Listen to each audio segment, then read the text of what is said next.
Let's bring in my panel now for their expert analysis. Sky News political contributor Chris Uhlmann and national editor at the Australian, Dennis Shanahan. Gentlemen, thank you. Dennis, in your column today in the Oz, you said that Albanese is now arguably in the strongest position of any Labor leader since Federation.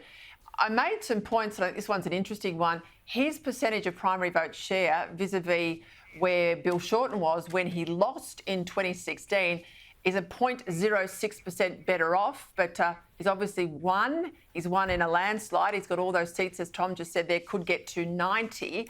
What happens now for Labor? Because he's got an enormous opportunity and very little cover if he can't turn things around for how people feel about cost of living, or he has an economic misstep. He can't claim he hasn't got the wherewithal in the parliament to do what he needs to do. Oh, certainly, and this is it is an historic win for Anthony Albanese. It is because of preferences, but that's the system we have, and that's the system we've always had. And so what we have is an historic victory for Anthony Albanese. He could be looking at 2 terms. I know, you don't want to get ahead of yourself, but it is clearly a very big win for Labor. Now, of course, in the House, this means that not only do they have an absolute majority in the House, but it takes out the Greens. It may be that the Greens are taken out completely, but also the issue of independence and no question of minority government. So in the House of Representatives, Anthony Albanese has complete control. And as you say, he can introduce what he wants. He can get whatever he wants passed. There's no issues on procedural matters. He is in control of the House of Representatives. He's still got an issue in the Senate. Now, we've seen Adam Bandt today, who may lose his leadership of the Greens, saying that the Greens are now the sole balance of power in the Senate. And he's saying that this will ensure the most progressive Senate we've seen, and he will demand deals from Labor on a range of things. I think there's one thing that Anthony Albanese and Adam Bandt and the new leader of the Liberal Party, whoever that is, should consider, and that is that the Greens are not the second largest single bloc in the Senate. The coalition is. And just like John Howard did in the early days of the Hawke and Keating government, when they put forward useful, essential changes on microeconomic reform and economic reform, John Howard built his credibility on economic management from opposition and ensured that Labor got through that great economic reform. So I think there is an opportunity here for both the Prime Minister and the potential leader of the Liberal Party to actually block the Greens out and ensure that Australia gets decent, middle-of-the-ground reform. All right, let's just go to that point about Liberal leader. I could confirm now from Andrew Hastie's office that he will not be putting his hand up for the leadership, Chris Uhlmann. I made the point in my editorial, there's rarely a silver bullet for a win, there's rarely a silver bullet reason for a loss. Where do the Liberal Party go now? Well, whoever's got this job has got the hardest job in politics again. We used to always say that about the leader of the opposition, and then the Prime Minister's job seemed to become much harder than the leader of the opposition. I think now we can certainly say that's whoever leads the Liberal Party next is in some ways on a hiding to nothing. And I saw all the figures that you put up, and I do appreciate all of that. But let's look at where the Liberal Party starts from. The Liberal Party starts at a primary vote of 30%. So that's the coalition. They have never been in that position before. Their starting point for the next election is about 40 seats. They're 36 seats away, almost doubling that number in order to get back into government. And there'll be a lot of bruised and battered people, and they'll all have different ideas about how this party should go. Should they be Conservative Liberal? Should they be Liberal Conservative?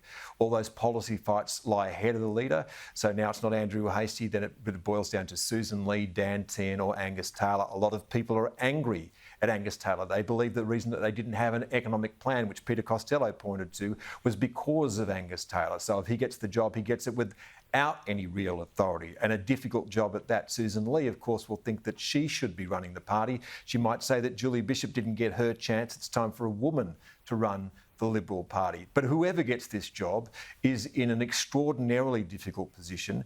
This party has to be remade root and branch. And it's not just the federal party, it's all of the states as well. It's functionally dead in Western Australia, South Australia, Victoria. It's in administration in New South Wales. How do you start a comeback from there? That is the point I made on Saturday night too, Chris. I agree with you. I think the architecture of the Liberal Party is not as modern as it needs to be to fight a modern war against the left, because they're fighting an enemy that's not just an opponent that's not just the Labor Party. It's multi-factored and it's well-resourced, as we can see there with the Teals. And it also is very disciplined in its preference flows, and in a preferential voting system, that is the only game in town. As you can see, the differential between Labor vote and Liberal vote was less than 400,000 votes. But the difference in the parliament is basically half the chamber and more. Yeah, and part of that too is that, and look at the effect of the Teals, and if you want to see them in a politically historical sense, and one of the Liberals mentioned this to me, think of them as the DLP.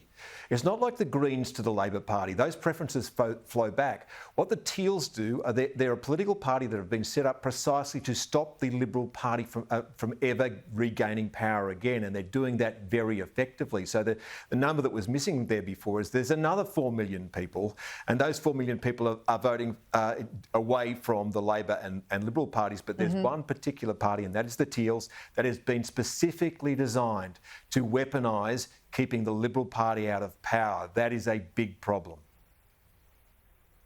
You are not wrong. Let's go just quickly to the government. Obviously, you know, everyone's exhausted at the end of a campaign, Dennis, but I tell you what, when you win, you can find energy to get down to Canberra, to get back in the offices and start the work of government. We saw that today from the Prime Minister and his team. We know, of course, on the Labor side, he doesn't get to pick the personnel in his cabinet. That gets chosen by the factions. He divvies up the portfolios.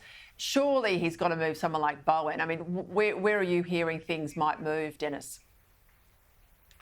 Well, look, I think what we have to remember is that the Prime Minister the Labor Prime Minister does have to take the candidate selected by the factions. However, somebody like Bob Hawke and now Albanese, and the strength that they have, they can actually call in the factional leaders and say, now look, we don't want any silliness here, and there's a couple of people I'd like to see promoted, so that there's a reasonable conversation before that's picked. Now, the Prime Minister during the campaign has cemented in all of his senior people. Richard Marles as Deputy and Defence Minister, Penny Wong, Don Farrell, Jim Chalmers as Treasurer, and Katie Gallagher as Finance. So he's done all of that already. The peak of the Labor leadership is in place. Now, what they are going to have to do is adjust some of the numbers.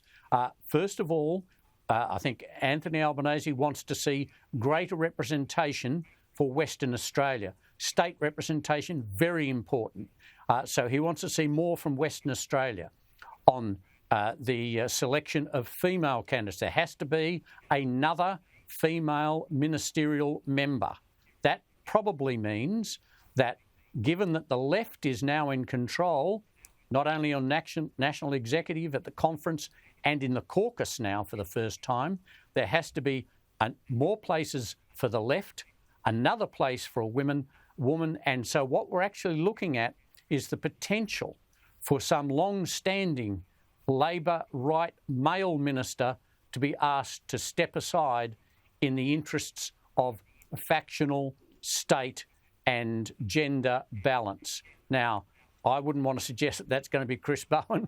I see that you have, but I think this is a real challenge for the Prime Minister. He wants to bring in new people, like Andrew Charlton, the member for Parramatta, very good economist. He's trying to bring new blood in, which is understandable.